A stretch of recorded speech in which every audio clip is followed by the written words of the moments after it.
చూడండి, ఈరోజు నేను ములక్కాయ రొయ్యల కూర వండుతున్నాను. ఆల్రెడీ ఇదిగోండి ఉల్లిపాయలు వేగినాయి. ఉల్లిపాయలు పచ్చిమిరపకాయలు వేగినాయి. రొయ్యలు ఇలాగ వేయించుకొని పెట్టుకున్నాను. ఎందుకంటే ముందుగా వేసాం అనుకోండి మెత్తగా అయిపోతాయి. కొంచెం దోరగా వేయించుకొని పెట్టుకున్నాను.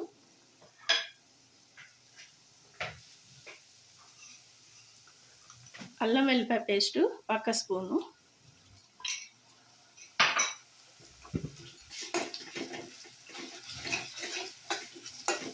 ఇవి కొంచెం వేగిన తర్వాత అల్లం వెల్లిపాయ పేస్ట్, ములక్కాయ ముక్కలు వేస్తాం.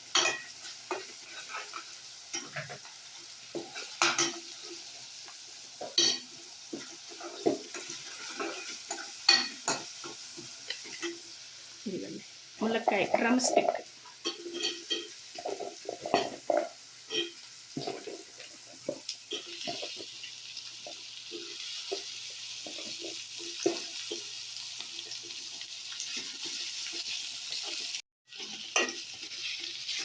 ఇలా వేగితే చాలు. నూనెలో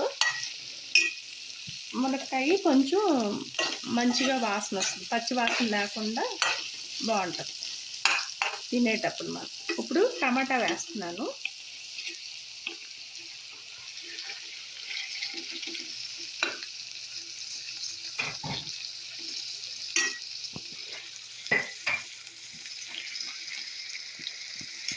ఇదిగోండి నేను 1 స్పూను ఉప్పు వేస్తున్నాను. మీ టేస్ట్ తగ్గట్టు మీరు వేసుకోవచ్చు.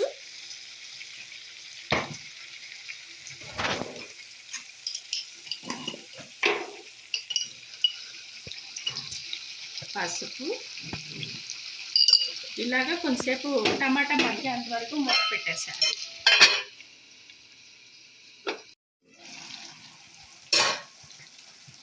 టమాటా మగ్గిపోయింది. ఇప్పుడు నేను కారం వేస్తున్నాను.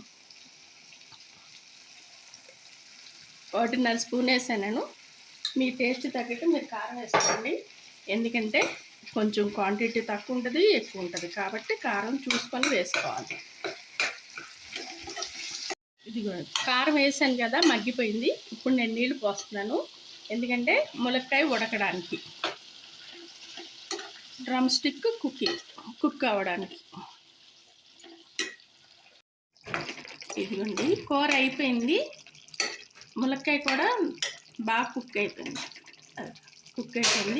ఇప్పుడు నేను ఈ రొయ్యలు వేస్తున్నాను. ఎందుకంటే ఇప్పుడు వేయించుకున్నాం కదా, దాంట్లో ఉడికితే బాగా మెత్తగా అయిపోయినట్టు ఉంటుంది. ఇలా వేసాం అనుకోండి చక్కగా క్రిస్పీనెస్ బాగుంటుంది.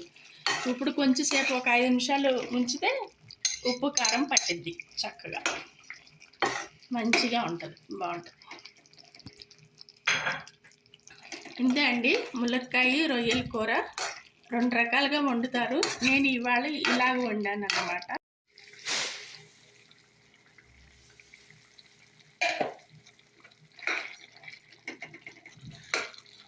నేను కొంచెం కసూరి మేతి వేసాను.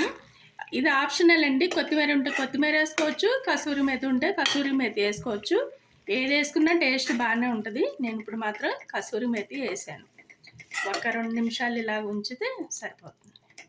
ఇంతే అండి, రొయ్యలు డ్రమ్ స్టిక్ ములక్కాయ కూర అండి. ఇది ఇలా చేయండి ఒకసారి, మీరు కూడా ట్రై చేయండి. చాలా బాగుంటుంది టేస్ట్. అన్నంలోకి, రైస్లోకి చాలా బాగుంటుంది. ఇదిగోండి ఇప్పుడు రొయ్యలు వేసుకున్నాను కదా, ఇదిగోండి అల్లం ఇది మసాలా పేస్ట్ చేసుకుంది. ఇప్పుడు వేస్తున్నాను లాస్ట్న. మసాలా, గరం మసాలా, అల్లం వెల్లిపాయ పేస్ట్లో ఇది వేసేసాను. గరం మసాలా ఇది పేస్ట్.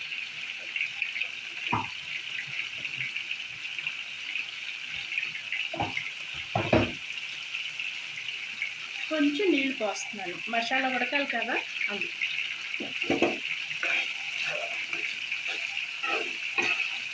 గరం మసాలా లాస్ట్లో వేసాను నేను, ఎందుకంటే బాగుంటుంది, టేస్ట్ బాగుంటుంది అన్నమాట. అది గరం మసాలా అంటే ఏం కాదండి, చెక్క, లవంగ, యాలక్కాయ, కొంచెం జీలకర్ర పొడి, కొంచెం ధనియాల పొడి, అది పేస్ట్ చేశాను అంతే. ఇంకేం కాదండి, ఇదే ఇలా ఇంతే, ఇంతకన్నా ఎక్కువ వేసేది లేదు. మసాలా అంటే అల్లం వెల్లిపాయ పేస్ట్ అంతే.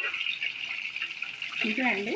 ఇలాగే కొంచెం ఉడకాలి, ఎందుకంటే ఈ మసాలా ఈ రొయ్యకి పట్టాలి కదా, అందుకు.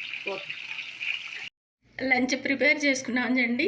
ఇదిగోండి సండే స్పెషల్ ఈరోజు lunch drum stick prawn curry, prawn fry. ఇంతే అండి, ఇలాగే చేశాను. మీరు కూడా నచ్చితే ఒకసారి ఇలా ట్రై చేయండి, చాలా బాగుంటుంది. నచ్చితే లైక్ చేయండి, షేర్ చేయండి, సబ్స్క్రైబ్ చేయండి. Okay, thank you.